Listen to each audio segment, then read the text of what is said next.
Hi, నేను మీ Ali Hussain advocate Ali Hussain channel ప్రేక్షకులకి స్వాగతం.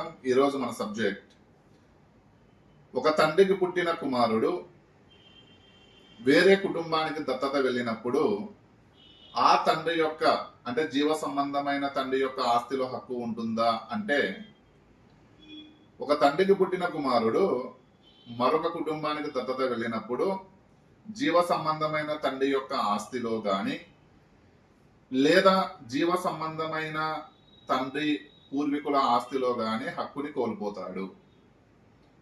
ఎవరైతే దత్తత తీసుకున్నారో దత్తత తండ్రి యొక్క ఆస్తి నుంచి, దత్తత తండ్రి పూర్వీకుల ఆస్తి నుంచి మాత్రమే ఆస్తి హక్కుని పొందుతాడు తప్ప జీవ సంబంధమైన తండ్రి యొక్క ఆస్తిలో హక్కు ఉండదు. అయితే ఈ దత్తత అనేది చట్టపరంగా జరిగి ఉండాలి, చట్టబద్ధంగా జరిగి ఉండాలి.